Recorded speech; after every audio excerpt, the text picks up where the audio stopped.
Abraham married another wife, whose name was Keturah. She gave birth to Zimran, Jokshan, Medan, Midian, Ishbak, and Shua. Jokshan was the father of Sheba and Dedan. Dedan's descendants were the Ashurites, Letushites, and Lumites. Midian's sons were Ephah, Epher, Hanok, Abidah, and Eldar. These were all descendants of Abraham through Keturah. Abraham gave everything he owned to his son Isaac. But before he died, he gave gifts to the sons of his concubines and sent him off to a land in the east, away from Isaac. Abraham lived for 175 years, and he died at a ripe old age, having lived a long and satisfying life. He breathed his last and joined his ancestors in death. His sons Isaac and Ishmael buried him in the cave of Machpelah, near Mamre, in the field of Ephron son of Zohar the Hittite. This was the field Abraham had purchased from the Hittites and where he had buried his wife Sarah. After Abraham's death, God blessed his son Isaac, who settled near Beer-lahai-roi in the Negev. This is the account of the family of Ishmael, the son of Abraham through Hagar, Sarah's Egyptian servant. Here is a list, by their names and clans, of Ishmael's descendants. The oldest was Nebaioth, followed by Kedar, Adbeel, Mibzam, Mishma, Duma, Massa, Hadad, Tema, Jetur, Naphish, and Kedema. These 12 sons of Ishmael became the founders of 12 tribes named after them, listed according to the places they settled and camped. Ishmael lived for 137 years. Then he breathed his last and joined his ancestors in death. Ishmael's descendants occupied the region from Havilah to Shur, which is east of Egypt in the direction of Ashur. There they lived in open hostility towards all their relatives. This is the account of the family of Isaac, the son of Abraham. When Isaac was 40 years old, he married Rebekah, the daughter of Bethuel the Aramean from Padanaram and the sister of Laban the Aramean. Isaac pleaded with the Lord on behalf of his wife, because she was unable to have children. The Lord answered Isaac's prayer, and Rebekah became pregnant with twins. But the two children struggled with each other in her womb. So she went to ask the Lord about it. "Why is this happening to me?" she asked. And the Lord told her, "The sons in your womb will become two nations. From the very beginning, the two nations will be rivals. One nation will be stronger than the other, and your older son will serve your younger son." And when the time came to give birth, Rebekah discovered that she did indeed have twins. The first one was very red at birth and covered with thick hair like a fur coat. So they named him Esau. Then the other twin was born with his hand grasping Esau's heel. So they named him Jacob. Isaac was 60 years old when the twins were born. As the boys grew up, Esau became a skillful hunter. He was an outdoorsman, but Jacob had a quiet temperament, preferring to stay at home.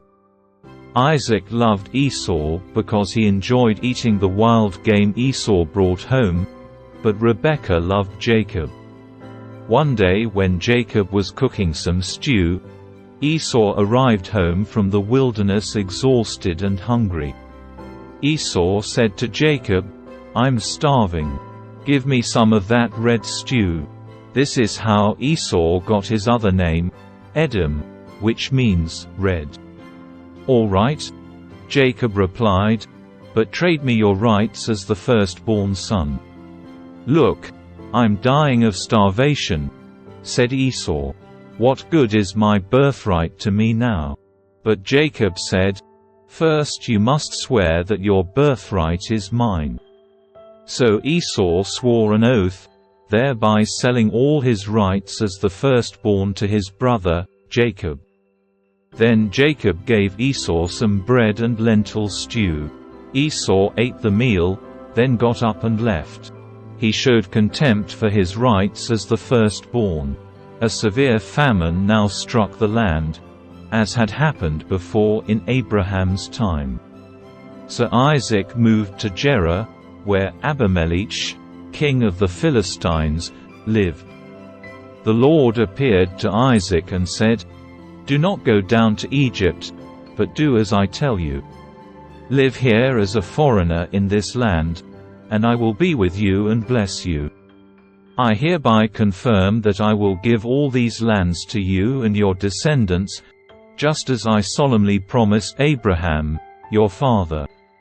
I will cause your descendants to become as numerous as the stars of the sky, and I will give them all these lands.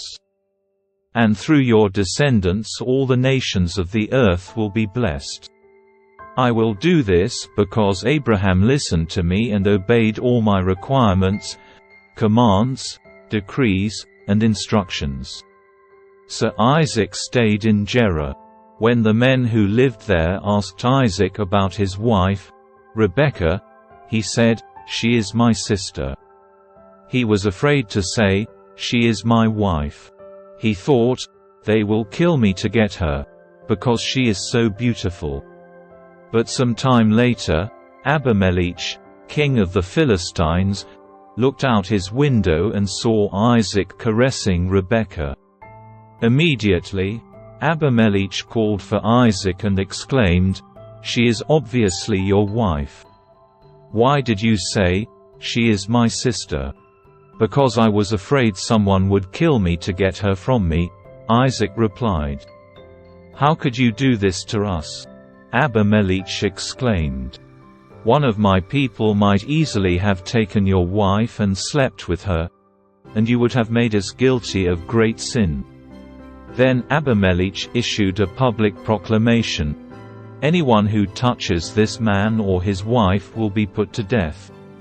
When Isaac planted his crops that year, he harvested 100 times more grain than he planted, for the Lord blessed him.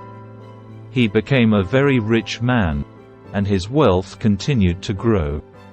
He acquired so many flocks of sheep and goats, herds of cattle, and servants that the Philistines became jealous of him. So the Philistines filled up all of Isaac's wells with dirt. These were the wells that had been dug by the servants of his father, Abraham. Finally, Abimelech ordered Isaac to leave the country. "Go somewhere else," he said, "for you have become too powerful for us." So Isaac moved away to the Gerar valley, where he set up the tents and settled down. He reopened the wells his father had dug, which the Philistines had filled in after Abraham's death. Isaac also restored the names Abraham had given them. Isaac's servants also dug in the Gerar valley and discovered a well of fresh water.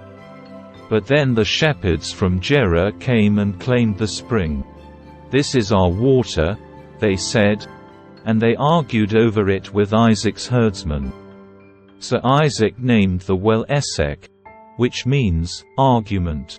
Isaac's men then dug another well, but again there was a dispute over it.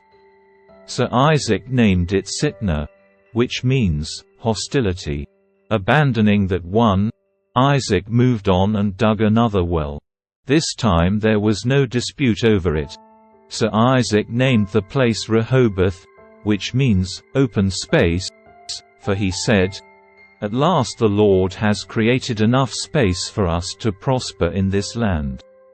From there Isaac moved to Beersheba, where the Lord appeared to him on the night of his arrival. "I am the God of your father, Abraham," he said. "Do not be afraid, for I am with you and will bless you. I will multiply your descendants, and they will become a great nation. I will do this because of my promise to Abraham, my servant." Then Isaac built an altar there and worshipped the Lord.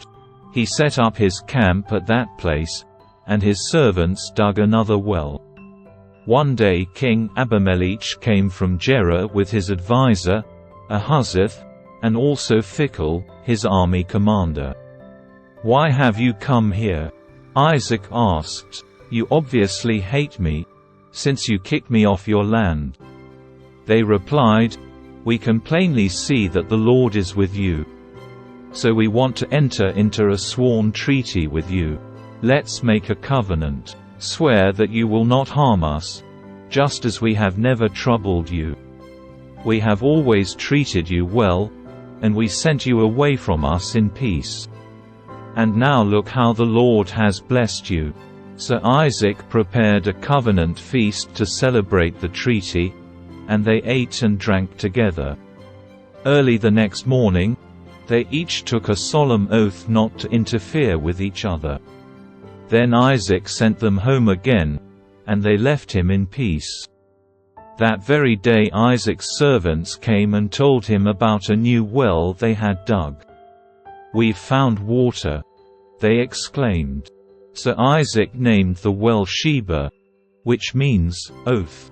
And to this day the town that grew up there is called Beersheba, which means well of the oath. At the age of 40, Esau married 2 Hittite wives, Judith, the daughter of Beeri, and Basemath, the daughter of Elon.